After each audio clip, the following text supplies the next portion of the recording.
this video we're going to talk about Revisionist History, my favorite podcast. It's a podcast by Malcolm Gladwell, the writer. It's my favorite podcast by far.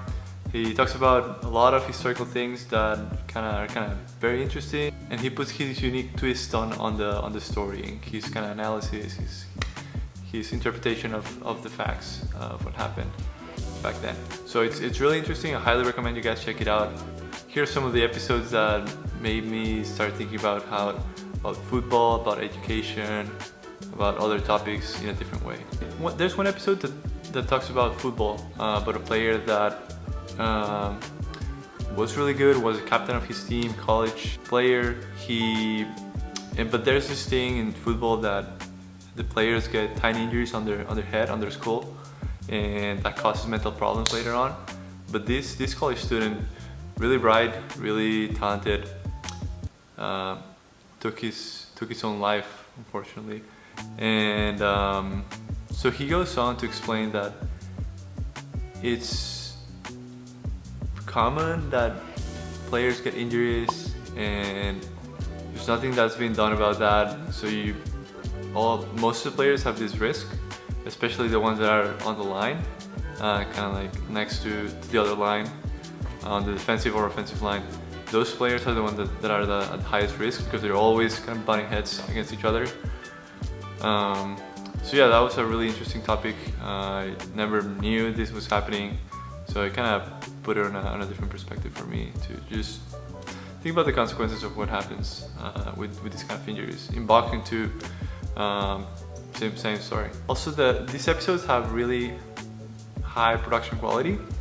They're all very well produced. There's music, there's just kind of interviews. They're very engaging, very entertaining.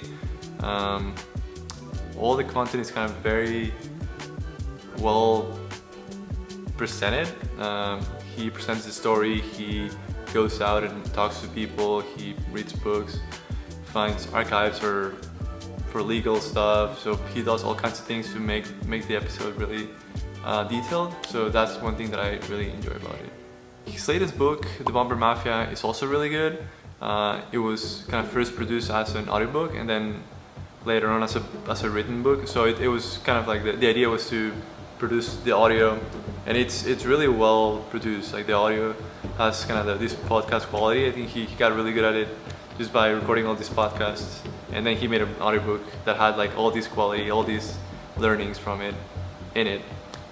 So I highly recommend it. It has a ton of interviews with just like from the generals, a lot of history in it, and how two different types of Air Force personnel thought about the war and kind of their philosophies and kind of what happened through history.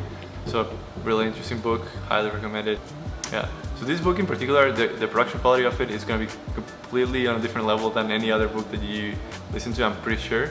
So just check it out. If you want to like listen to the sample, I'm sure you'll kind of notice the difference. Other audiobooks people just read. This is quite different. This is not kind of like him reading only. It has a lot more stuff. It's also an episode I remember that from one of the first seasons that talks about museums and how they kind of hoard a lot of art and a lot of sculptures. So it's very interesting to see like kind of this behavior. He talks to a warehouse manager from one of these museums, really popular museum, and how he always wants to get more stuff. Like the museum's kind of idea is like I want to get more art, and just put it in these warehouses. And like most of them most of those artworks are not really shown to the people. They're just kind of stored. He exposes you to things that are really hard to get to. There are multiple episodes about education and just the education system, and it's not your typical the system is broken, but he goes in a lot of detail as to what specifically he thinks is not working. One of these examples is that the most prestigious schools get a lot more money than an average one. And like your Yale, Harvard, they get a lot of grants, a lot of donations from wealthy individuals. They have billions of dollars, but that doesn't transform into just more students graduating, or it transforms into more expensive research, but not always into more graduates.